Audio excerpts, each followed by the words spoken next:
what's going on, y'all? T-Bob here. And Jake as well. And you're about to watch a little OTB LSU.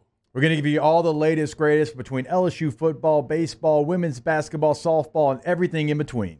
Bottom line, if you want to talk Tigers, keep it locked, subscribe, like it, and we hope you enjoy it. Let's talk the Hunt Palmer Portal Player Profile. It's a series that we've been doing daily. It's inspired by Hunt's work on LouisianaSports.net, in which, look, the offseason is crazy, portal combat is every day, and rosters change seemingly unceasingly.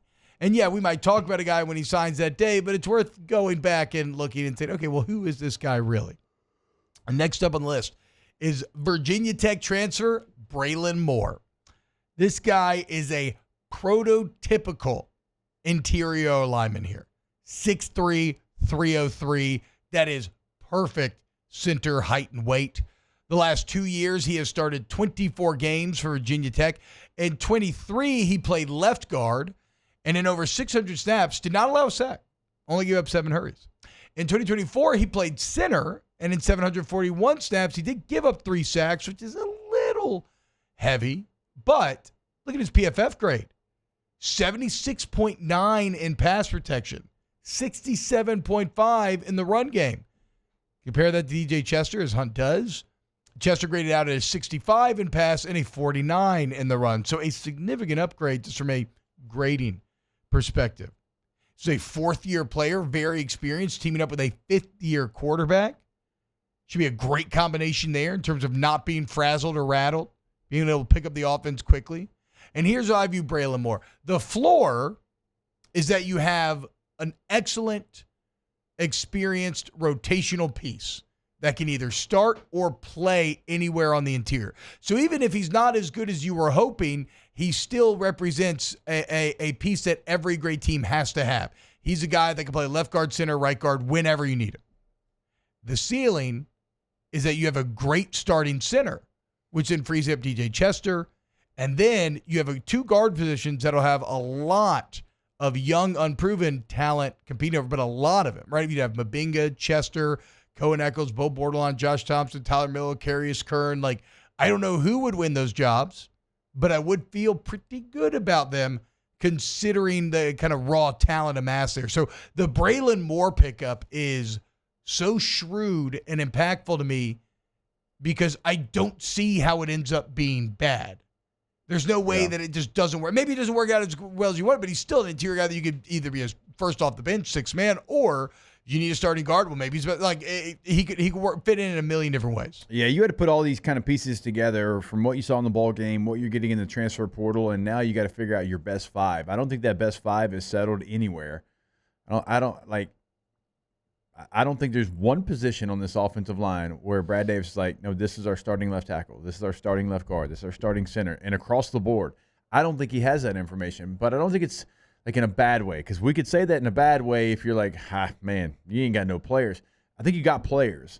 Now you just have to figure out where they're going to be pieced. Where do they help the team? Where do they play the best? Because you do have a lot of different pieces who have played tackle, who have played guard. Now, would you like to have a Will Campbell and an Emory Jones every single year? Absolutely. Now, that's rare. And with this group, who played well in the bowl game, you go back, you watch that tape. They played well against Baylor. You have to figure out, okay, who are the best 5? Who is the interior swing guy? And who's going to be the tackle swing guy? Now, you've got some pieces to choose from, and now that's what this spring practice and kind of building into the season is going to find out.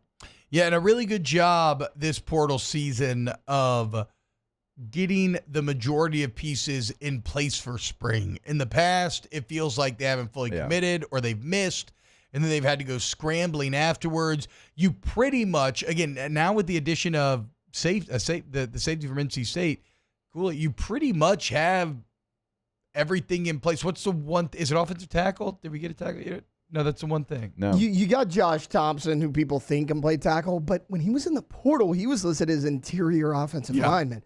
And even Solomon Thomas and Carius Kern, they were more interior line as well. Like, I still think you need a tackle. But outside of tackle. Yeah, Weston Davis, too, though. That's a 5-star from Tyree Adams. You do, Tyree Adams. They like Bordelon at tackle. So, I mean, you got pieces. So it's a situation where you pretty much have all the like if you didn't add anybody in the next portal window, you would feel really good still about where you're at. And so the point of that is that's good roster management to have all those pieces ready to go for spring. So because spring is when you start the crafting of the new team. I mean, really it's like right now you're working out, fourth quarter, all that sort of stuff, right? But spring ball is where you really start to see. I always describe it like qualifying for a NASCAR race. It's going to tell you who's in pole position going into the fall for these starting jobs. And unlike the last couple of years, this is a much more complete roster going into spring, and that should excite you, especially because it's led by a quarterback who is the second highest odds to win the Heisman. We kind of gloss over that. And it's because we're spoiled now. And we've had 2 Heisman winners at quarterback in the last 5 years.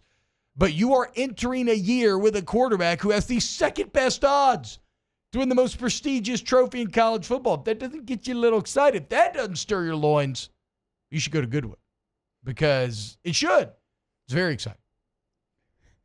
You got the number 4 and number 5 interior offensive linemen in the portal. So you've gotten some talent back into that room. And again, that bowl game is going to pay off for so many different players. We talked about it at the time. For Trey'Dez Green, he's never going to get live, run blocking reps like he got in that game. For Caden Durham, he's never going to get live pass protection reps like he did in that game. So same thing for these offensive linemen. Like that was so valuable, those practices leading into it, but also that game time. Get confidence, man. Yeah, Believe so now show yourself you can do it. Yeah, so now when you're going to Little Death Valley in Clemson, South Carolina, it's not going to be really the first time you're thrown into the fire. You can go back in your memory bank. You can reach and say, man, I went against a Baylor team that had won 6 in a row, and we went out there and we were dominant. We won that game. The offense certainly moved the ball up and down the field, and so you get to pull from that. And so that experience, just in that one singular game, I think is going to pay off for this team. And then, like, as far as the tackle position, we talked about like a Weston Davis. Like, okay, well, what can he give you? He was a 5-star guy. He had a freshman year to sit and watch and learn. Can he compete for a right tackle position?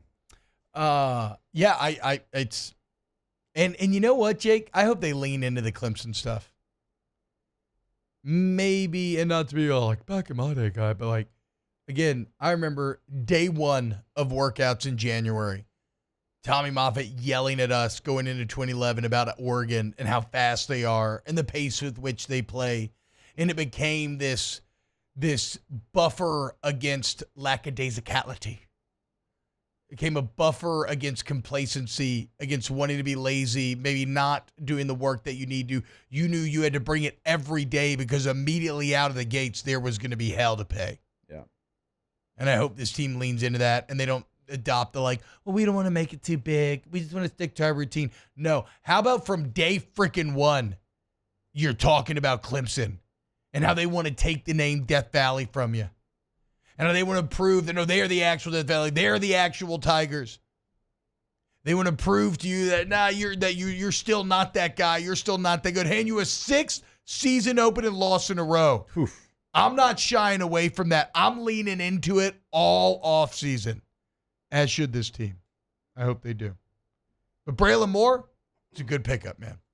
It's a good pickup for an offensive line that, again, a lot of talent, lacking in experience. What does Braelin Moore bring as his greatest asset? A lot of experience. Good job by Brad Davis and this LSU staff. Yeah, I mean, you bring in Moore and you bring in Josh Thompson as well. It's a redshirt junior.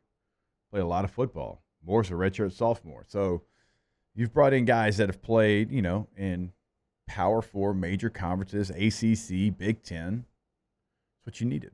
Nookie says, this like a bully taking classmates' lunch money? T-Bob in the hall with Hunt in a headlock. Look, McFly, you better not post that, or you better post that portal stuff.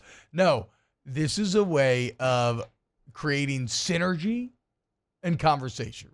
Because LouisianaSports.net is powered by us here, and this is a way of featuring the website, which I've been using for show prep and absolutely love. Ross, Hunt, Marla, the team's doing a great job. But yeah, also, like I said, like the portal stuff happens so fast and heavy that sometimes it's good to take a step back and say, okay, what did we really get? How do they fit in the puzzle? And it gives you a very clear picture. And let's be clear, my expectations are sky high for this team next year. There will be no excuse. There will be no excuse next year. This is a team that has to compete for championships. They have all of the elements. And I think as we continue this series, it's going to continue to prove that, given this is the number one portal class in America right now. Wow, Jake, what incredible takes. I mean, those guys, they're just the best. I think so. And if you think so, again, hit the like button, subscribe, ring the bell so you get notifications when we post every single day here on OTB LSU.